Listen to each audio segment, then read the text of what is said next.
नमस्कार,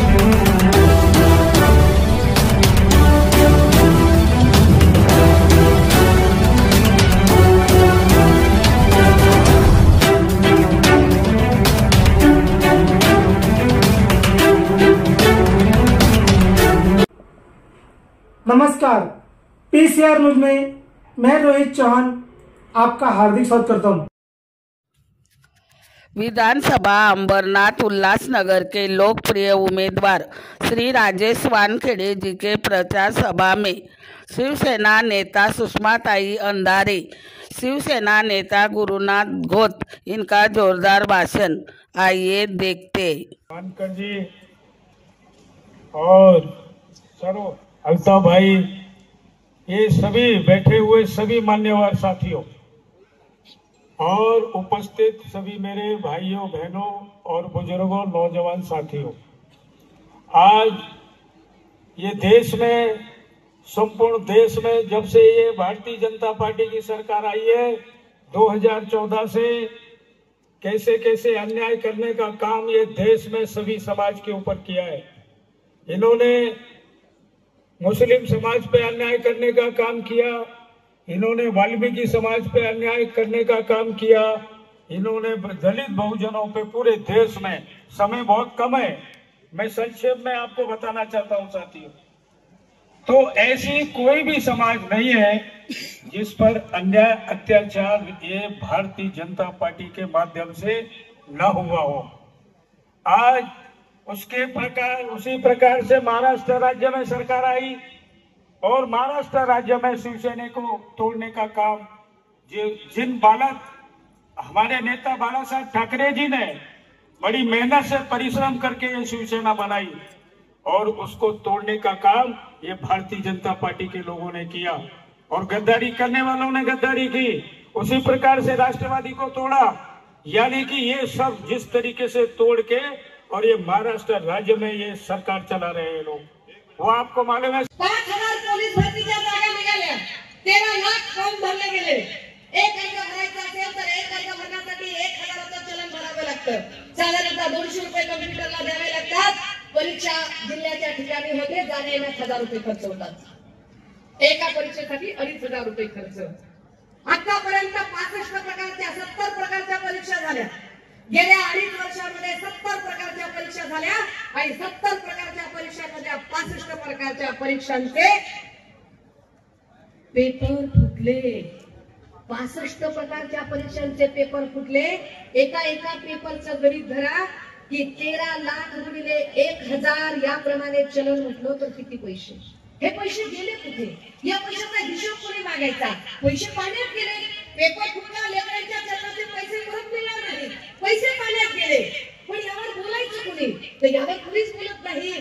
दादा हो, 65 प्रकारचे पेपर फुटले का?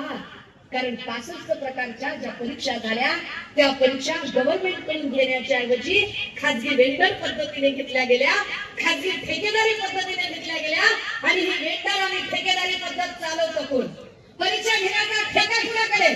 परीक्षा घेण्याचा ठेका बीवीजी क्रिस्टल कंपनीकडे। बीवीजी क्रिस्टल कंपनी कुणाची?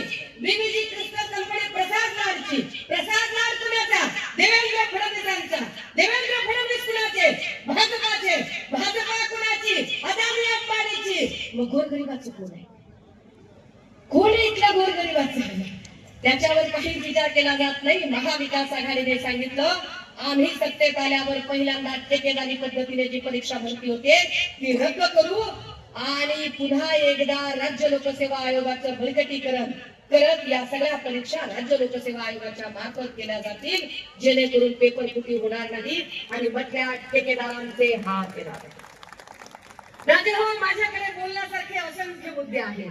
काय या महाराष्ट्राचं या लोकांनी वाटोळं केलं, परंतु वेळेच्या कमतरतेमुळे मी फक्त एवढं एकच सांगू शकते सध्या तरी की तुमचा एक निर्णय ठरवणार आहे की महाराष्ट्राला इमानदारी पसंत आहे की गद्दारी पसंत आहे। जर महाराष्ट्रातल्या लोकांना गद्दारी आवडत नसेल, जर महाराष्ट्रातला प्रत्येक नागरिक सन्मान्य पक्षप्रमुख उद्धव साहेबांच्या पाठीत खंजीर खुपसल्यानंतर आणि ते ज्या पद्धतीने वर्षा बंगल्याच्या पायऱ्या उतरत होते आणि महाराष्ट्रातल्या प्रत्येक नागरिकाच्या डोळ्यात पाणी होतं, ती घटना जर प्रत्येकाला आठवत असेल तर निश्चितपणे येणाऱ्या 20 तारखेला तुम्ही एक चांगला निर्णय घ्याल. मला खात्री आहे की राजेश वानखेडे सारखा एक माणूस जो चळवळीत आलेला आहे, कारण भारत मुक्ती मोर्चासारखी माणसं इतक्या सहजासहजी कुणाच्या पाठीशी उभी राहत नाहीत. ही माणसं ताकदीने विचारधारेची माणसं आहेत, जे चळवळीतल्या लोकांना पुढे करतात. हा चळवळीतून आलेला माणूस आहे. मी आपल्याला विश्वास देते, जर राजेश दादाने काही ऐकलं नाही ना, तुमच्या बहिणीचा फोन थेट गुगलवर उपलब्ध आहे आणि 24/7 कुठलाही अननोन नंबर मी उचलते. त्या सगळ्या लोकांची मी जबाबदारी घ्यायला तयार असेल. परंतु इतक्या वेळा आणि हो, अजून एक विसरेन मी, बालाजी किरीकरची हैसियत ही मातोश्री आणि ठाकरेंनीच बनवली होती. त्यामुळे अगर हम बना सकते हैं तो हम बिगाड़ भी सकते हैं. हे किरीकरच्या सगळ्या चेहऱ्या सपाट्याने नीट लक्षात ठेवायचंय. बाकी सगळ्या पोलीस भावांच्या बद्दल मला आदर आहे. जुन्या पेन्शन योजनेचा प्रश्न आम्ही सत्तेत आल्यावर मार्गी लावू. हे आम्ही ठरवून घेतलेलं आहे की नोकरदारांची जुनी पेन्शन योजना पुन्हा पूर्ववत केली जाईल. हा सन्माननीय उद्धव बाळासाहेब ठाकरे यांचा शब्द आहे. त्यामुळे दादा किती नंबरला आहे बटन आपलं? 3 नंबरला. किती नंबरला? मागचा आवाज आला नाही. किती नंबरला? 3 नंबरचं बटन दाबायचंय दादा हो. आता पुन्हा गद्दारीला थारा नाही, आता पुन्हा गद्दारांना जागा नाही. या मतदारसंघामध्ये येत्या 20 तारखेला 3 नंबरचं बटन दाबून पोलीस बोलून दाखवत नसले तरी त्यांच्या सुद्धा पोटात प्रचंड राग आहे आणि त्यांनाही माहिती आहे की डिसेंबर मध्ये ते आमच्या सोबत आणि आम्ही त्यांच्या सोबत आहोत. त्यांना आमच्याच सोबत काम करायचं आहे. त्यामुळे हे सगळे लोक ताकदीने उभे राहतील. दादा हो, त्यांच्या गुंडगिरीपुढे आणि त्यांच्या जनशक्तीपुढे तुमची जनशक्ती जास्त ताकदीची ठरेल. मला विश्वास आहे की 20 तारखेला तुम्ही योग्य तो निर्णय घ्याल आणि मशाल या चिन्हाचं बटन दाबून राजेश वानखेडे यांना प्रचंड मताने विजयी कराल. मला जे मांडायचं होतं ते मांडून झालं.